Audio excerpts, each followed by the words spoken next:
Shalom, shalom. First and foremost, I want to give all the praise, honor, and glory to my power, Yahweh, Bahashem, Yahweh Shai, Bahashem, Kodash. Double honors to the elders and apostles of Great Millstone who rule well and teach well, being great examples to us younger brothers. Peace and blessings to the hopeful elect. Lord willing to be a part of that number. I'm the brother Kodar from the Achievements Band Chicago. We'll come back with another video. This video is going to be entitled History Episode 55. Is it 55? Yeah, 55. All right, Nero / Trump was beloved at first, or they were loved at first. Because this is we believe through the faith, that this guy is Nero in the reincarnation. Okay, and I want to say Yahweh Shema Shai Baba Kashah Shalak Rakha Kodash Kalabana Vachiyar. It was me, Yahweh Shema Shai. Please say in Holy Spirit to build the elect, and Lord, when this lesson is edifying. And I was just meditating through the Spirit yesterday on because I was watching this video right here, and fair use.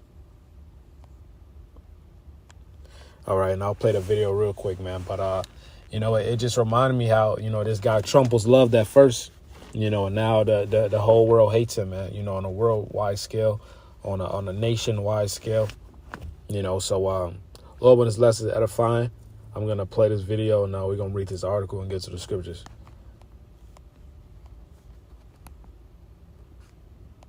Jeffrey Epstein case would be of interest to anybody. It's pretty boring stuff. It's sordid, but it's boring. And I don't understand why it keeps going. I think, well, really only pretty bad people, including fake news, want to keep something like that going.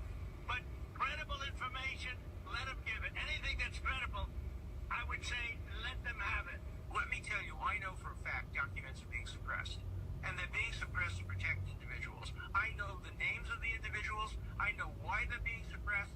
I know who's suppressing them. But I'm bound by confidentiality from a judge and cases, and I can't disclose what I know. But I hand to God, I know the names of people whose files are being suppressed in order to protect them.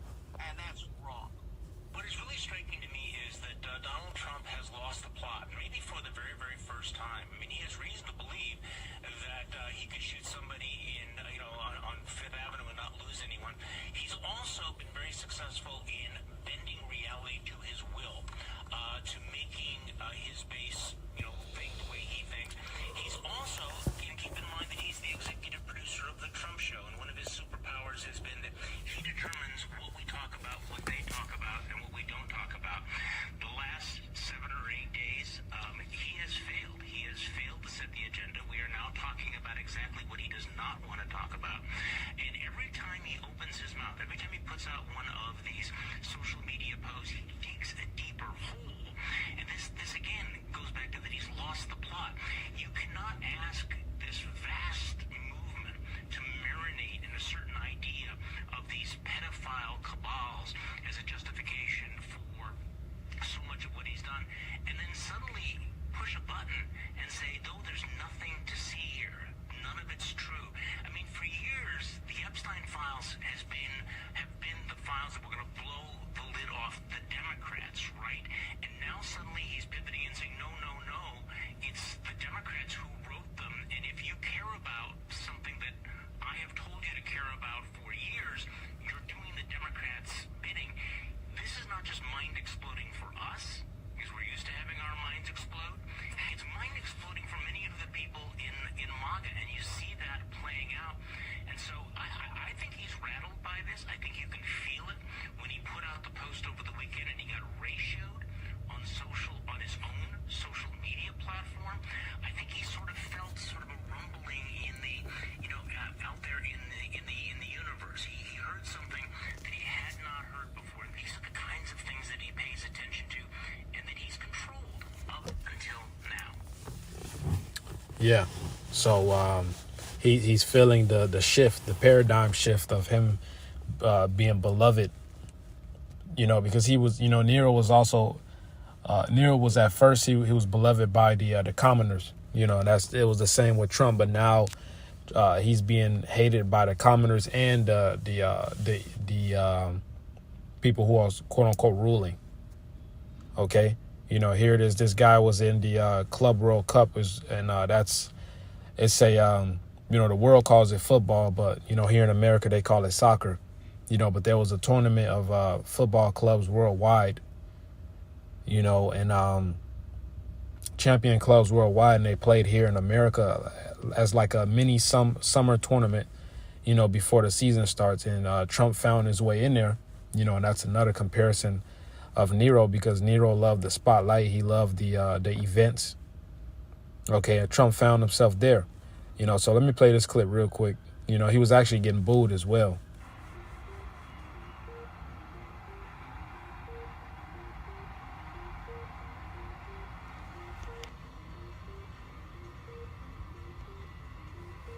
And fair use as well. This is for educational purposes.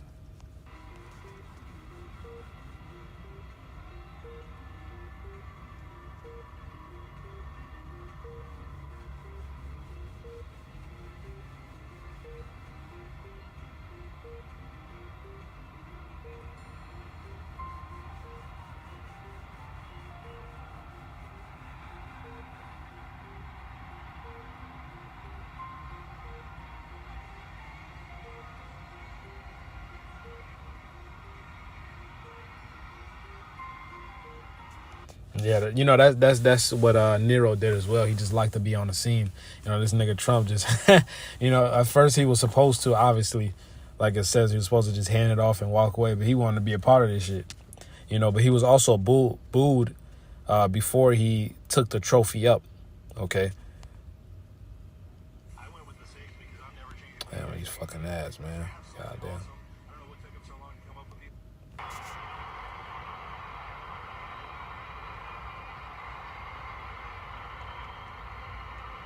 President Donald Trump faced some booing from the... So he was booed and jeered. So this guy Trump feels it, man. And it was the same way with Nero. Okay, so let me read this. As a matter of fact, let me read this article. They're in this article. As a up front, they're kind of trying to humanize Nero, but you chew the meat and spit out the bones. It says what this is from the collector.com. It says, was Emperor Nero universally hated during his reign? It says the Senate and wealthy elites hated Emperor Nero, but the emperor enjoyed great popularity among the people of Rome, the provincials, and the imperial army. Okay. It says, let's see.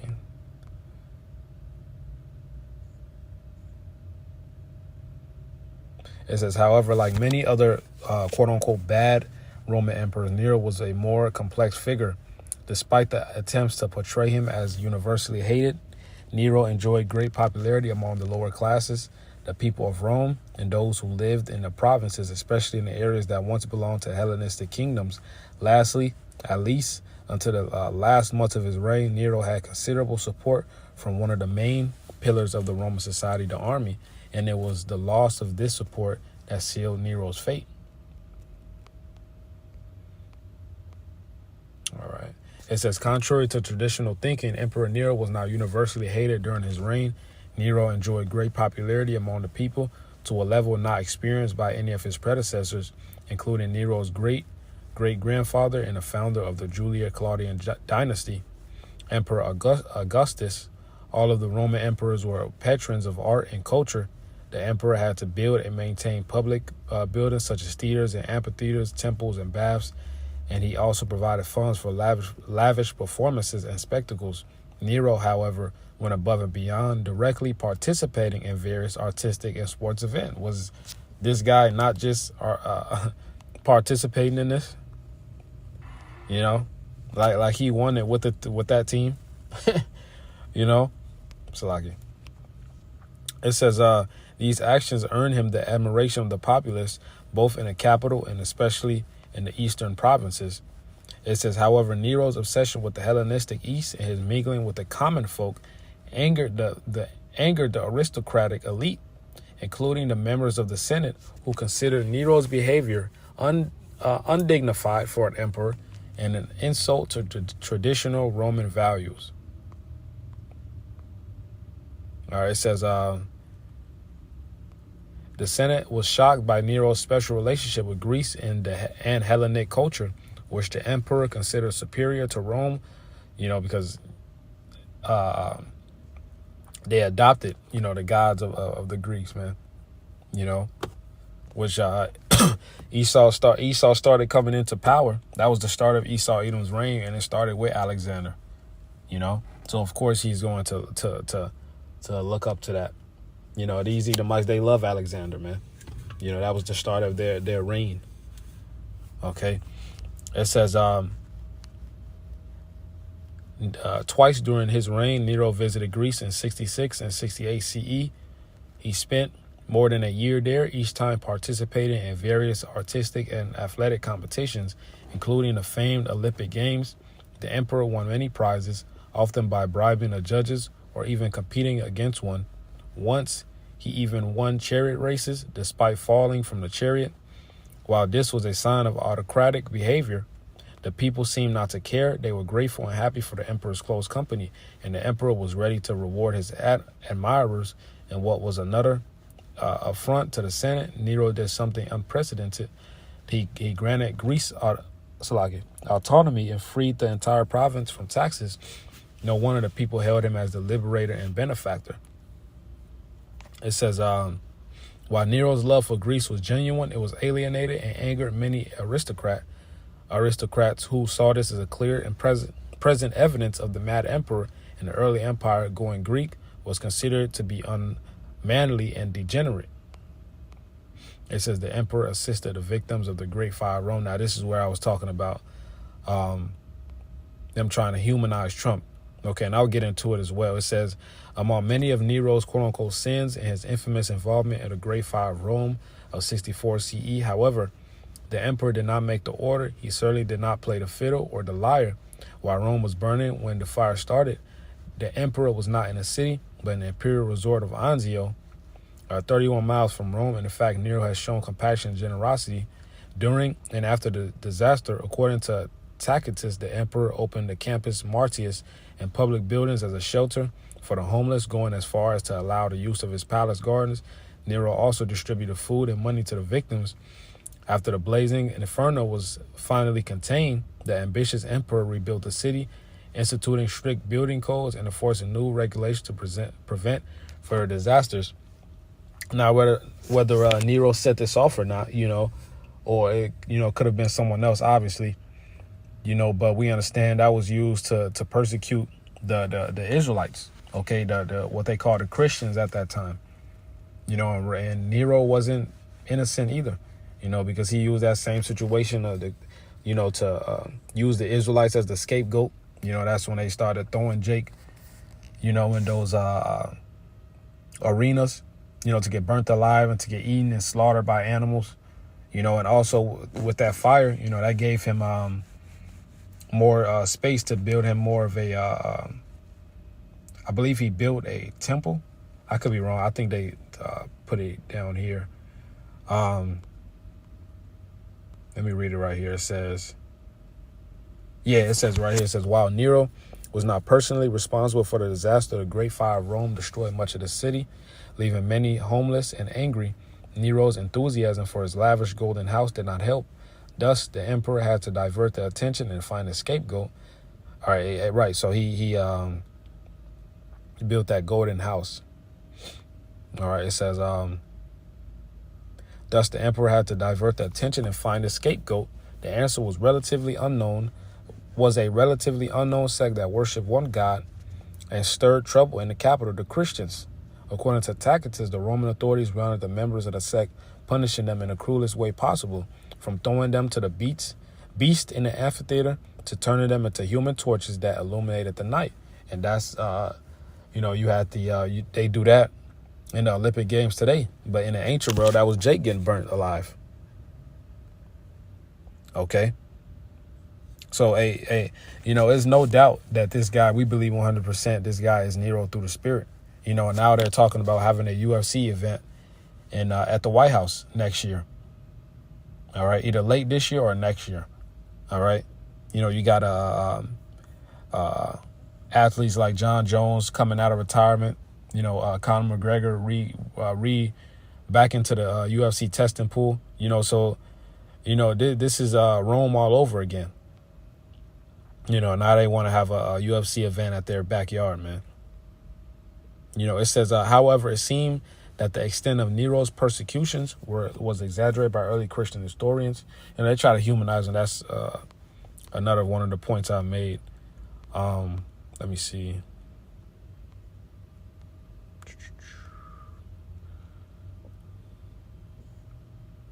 I could read that as well, but, you know, it's all good. Oh, no. Matter of fact, you know, I'm going to read this then. That'll be it for this article. It says, like his predecessor, Nero did not personally lead the troops. He is also one of the few emperors during whose reign the Roman Empire was relatively inactive, besides crushing the Jewish revolt and Boudicca's rebellion in Britain. The only significant offensive under Nero was the war with Parthia to control Armenia. The war ended in a nominal Roman victory with the, let me get that word.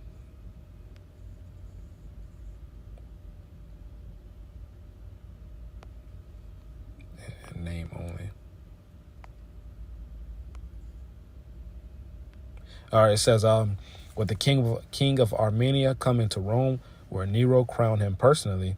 However, Nero's tax policies and his increased hostility to the senatorial elite, the people controlling the finances, resulted in alienation and then open hostility of several key governors and army commanders, including Gaius Julius Vindux in Gaul, Servius Sulpicius Galba in Spain, and Lucius Claudius Macer in Africa.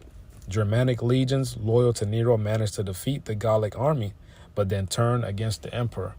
All right, and you know that can very well happen today. You know, and when it's talking about he blamed the Christians, that can very well happen today. You know, he can you know, because the scripture says in Isaiah 19 and 4, it says, "And Egyptians will I give over into the hand of a cruel lord, and a fierce king shall rule over them, saith the Lord of hosts." All right, Yahweh Shema Shai. All right, and Trump, we believe, is that cruel lord. All right, look at the alligator Alcatraz. Look at the laws that he's setting up, man. Look at the things that he's allowing. Okay. Hey, locking people up. Hey, allowing them to throw people in cargo planes and drop them in the middle of nowhere, man, the ocean, in a sea.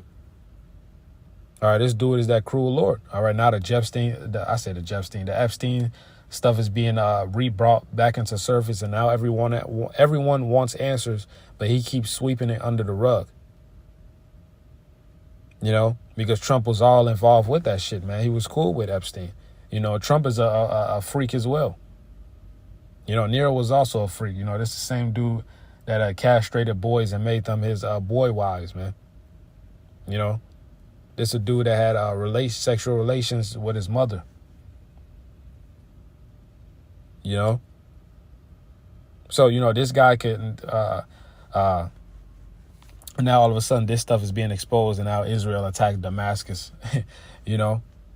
So it is a lot going on through the spirit, man. And Trump could easily divert the attentions by blaming the quote unquote prophets of doom, because that's what he named us, the prophets of doom. Now you could very well blame the prophets of Yahweh Shema Shai once again for as to why this place is crumbling. Okay, because these people loved Trump at first. They thought he was going to save America. All right, they thought he was going to release the files.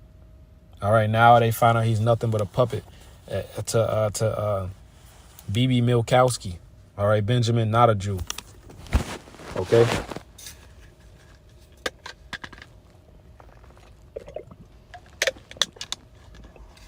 It says, Trump's, he doesn't have the lowest approval rating, but it's one of the lowest. It says Trump's approval rating, most Americans oppose signature policy bill in latest poll. Let's see. Get straight to it. It says a total of 42%, okay, approve of Trump's job performance, while 58% disapprove in a new CNN SSRS poll of 1,507 respondents conducted July 10th through the 13th, representing a 1 point improvement in Trump's approval rating since April and a 1 point drop in his disapproval rating.